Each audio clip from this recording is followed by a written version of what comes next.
انسانیت وہ چیز ہے جو دشمن کو بھی سہارا دینے پر مجبور کر دیتی ہے۔ اگر تم آسمان کو چونا چاہتی ہو تو دل کا استعمال کرو، کیونکہ تم صرف دل ہی سے آسمان کو چھونے کی اہل ہو سکتی ہو۔ ایمان کو مضبوط کرنے کے لیے انسان کو اپنے اندر کی سختی کو نرم کرنا ہوگا، تب جا کر انسان کا ایمان مضبوط بنے گا۔ اگر تم دلوں کو جلاؤ گے تو تمہیں جہنم میں جلایا جائے گا۔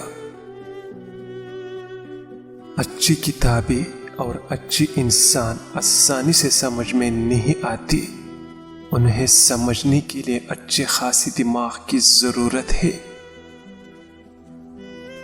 گلہری ایک ایسا جانور ہے جس کو روٹی کھلاؤ تو دولت آنا شروع ہو جاتی ہے۔ اگر آپ ایک خاموش بت بھی بن جائے تب بھی لوگ آپ کو نہیں چھوڑیں گے۔ میری ہزاروں لاکھوں خواہشات تھی، مگر تجھے فانی کی ایک خواہش کے بعد وہ سب خواہشیں ختم ہو گئے۔